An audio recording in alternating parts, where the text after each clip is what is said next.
Guy and girl players of WoW, Taro here, and in this video I'm going to show you the best routes for herbalism and Kun-Lai Summit. As usual, we'll be hitting up 2 routes for 30 minutes each and comparing the outcome, and with this round, we're in Kun-Lai Summit.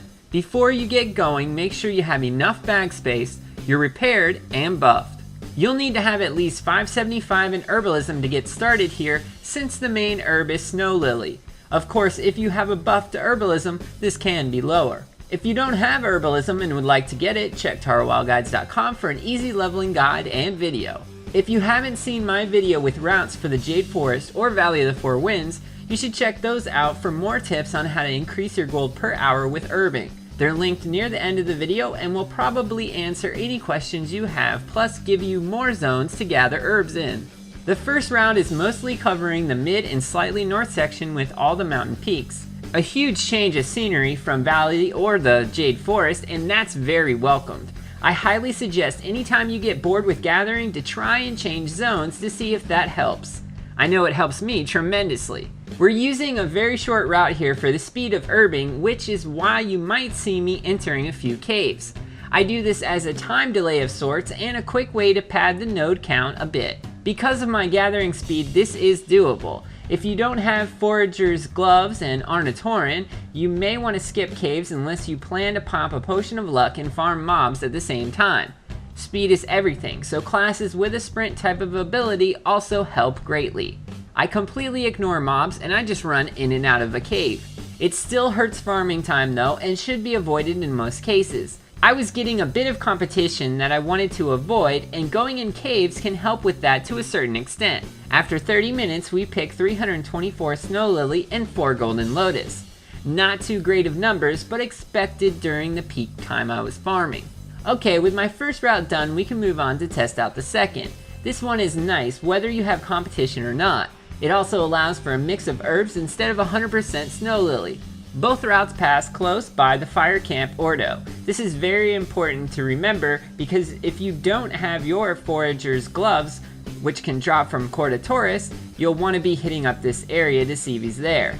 Now they increase your gathering speed by 1.5 seconds down to a max of 0.5 seconds. This is huge for any gatherer, but the drop rate can be a bit daunting for some. It's about 10%, and the mob respawns approximately every hour. Make a macro for /target Corda Taurus, or just do what I do and look for his blatantly noticeable ass walking through the camp. He sticks out so much when compared to the other mobs, not only with his gear, but his size and looks as well. The only portion of my second route that might annoy some is Coda Peak. You'll pick up the berries on the minimap and might think they're Snow Lily only to find they're lame berries. The fruit are good for a buff to kill mobs in the area, but not something you'd want to farm. I skim the minimap to see which is herbs and which is not. We then swoop down to a Shaw-touched area that has Shaw-touched herbs. This helps mix things up as you wrap around through some green tea leaf spawns and back into the heavily stocked Snow Lily areas and mountain peaks. Just like the first route, I ran in a few caves to snatch up some quick herbs and booked out of there. It still isn't worth it for the most part without a Golden Lotus appearing, but it does give you a bit of a break from the route, allowing for some excitement and spawn stalling.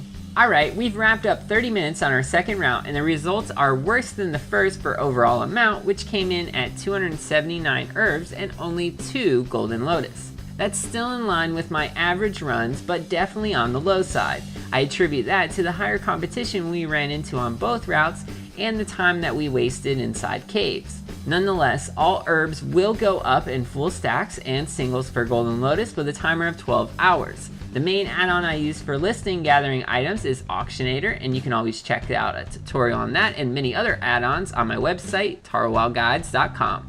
After a day, most everything sold, but I spaced a bit and had to relist a few stacks.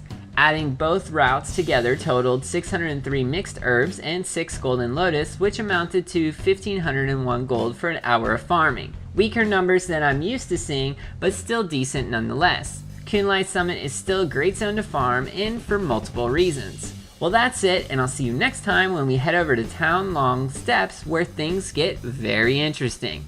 If you haven't yet, please share this video, subscribe, and visit tarowildguides.com for more profession gold making and leveling videos. Now go pick some herbs or something. Lates.